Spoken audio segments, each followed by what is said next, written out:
प्रगति का समर्पण। भाग 6। मास्टर जी अब एक उंगली लगभग पूरी अंदर बाहर करने लगे। उनकी उंगली किसी हद तक ही अंदर जा रही थी। प्रगति के कुंवारेपन का सबूत उसकी झिल्ली उंगली के प्रवेश का विरोध कर रही थी। मास्टर जी को इस एहसास से अत्यधिक संतोष हुआ। अगर प्रगति कुंवारी नहीं होती तो मास्टर जी को जरूर दुहक होता। अब तो उनके हर्ष की सीमा नहीं थी। वे एक कुंवारी योनि का उद्घाटन करेंगे, इस ख्याल से उनके लंड ने एक जोरदार सलामी दी और जाकर मास्टर जी के पेट से सट गया। मास्टर जी ने हाथ बढ़ाकर सोफे पर से एक तकिया खींच लिया और प्रगति के चूपड़ों के नीचे रख दिया। इससे प्रगति की गांड भी अब मास्टर जी के अधीन हो गई।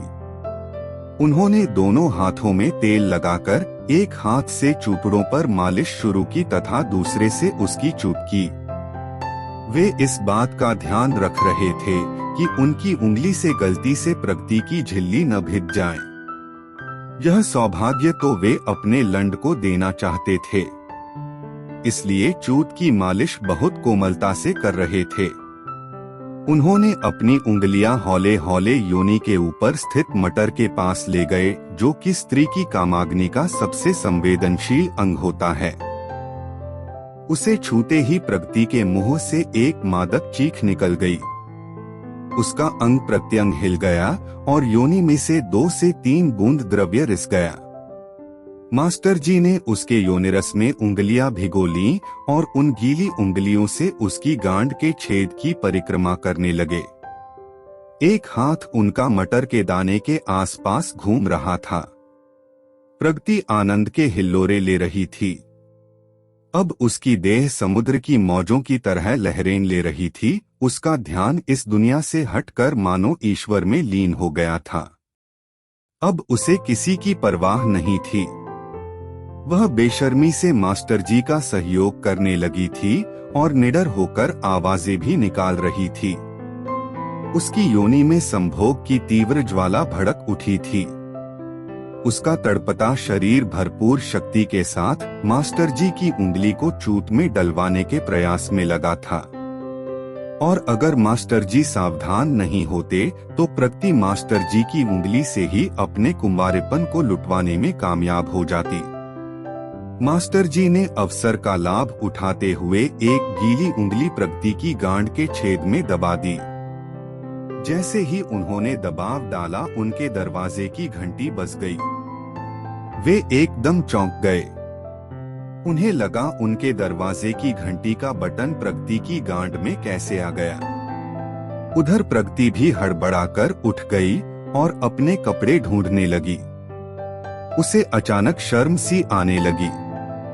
मास्टर जी ने उसे इशारे से दूसरे कमरे में जाने को कहा और खुद कपड़े पहनते हुए कमरे को संवारने लगे। इस दौरान उनका लंड भी मुरझा गया था, जो कि अच्छा हुआ। जब कमरा ठीक हो गया, वे दरवाजे की तरफ जाने लगे, पर कुछ सोचकर रुक गए और प्रगति के पास जाकर उसे पीछे के दरवाजे से निकालकर घर जाने को कह दिया। उन्होंने उसके कान में कल फिर इसी समय आने को भी कह दिया। प्रगति ने सर हिलाकर हामी भर दी और चुपचाप घर को चल दी। वे नहीं जानते थे कौन आया है और कितनी देर रुकेगा। मास्टर जी के घर से चोरों की तरह निकलकर घर जाते समय प्रगति का दिल जोरों से धड़क रहा था। उसके मन में ग्लानि भाव था। साथ ही साथ उसे ऐसा लग रहा था मानो उसने कोई चीज हासिल कर ली हो। मास्टर जी को वशीभूत करने का उसे गर्व सा हो रहा था। अपने जिस्म के कई अंगों का एहसास उसे नए सिरे से होने लगा था। उसे नहीं पता था कि उसका शरीर उसे इतना सुख दे सकता है, पर मन में चोर होने के कारण वह भयभीत सी घर की ओर जल्दी जल्दी कदमों से जा रही थी। जैसे किसी भूखे भेड़िए के मुंह से शिकार चुरा लिया हो। मास्टर जी गुस्से और निराशा से भरे हुए दरवाजे की तरफ बढ़े। उन्होंने सोच लिया था जो भी होगा उसकी खैर नहीं है।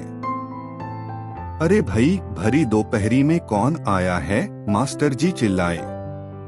जवाब का इंतजार किए बिना उन्होंने दरवाजा खोल दिया और अनचाहे मेहमान का अनादर सहित स्वागत करने को तैयार हो गए।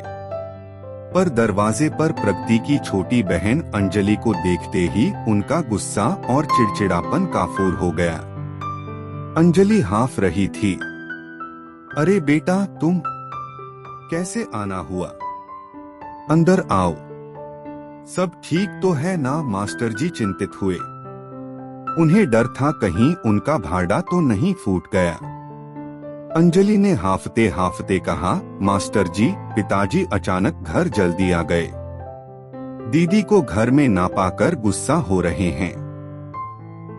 मास्टर जी, फिर क्या हुआ? अंजलि, मैंने कह दिया कि सहेली के साथ पढ़ने गई है, आती ही होगी। मास्टर जी, फिर? अंजलि, पिताजी ने पूछा, कौन सहेली?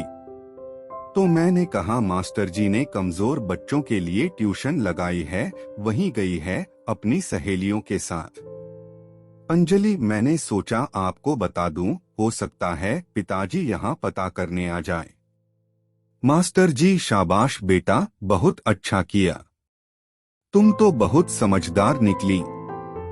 आओ तुम्हें मिठाई खिलाते हैं। यह कहते हुए मास्टर जी अंजलि का हाथ खींचकर अंदर ले जाने लगे।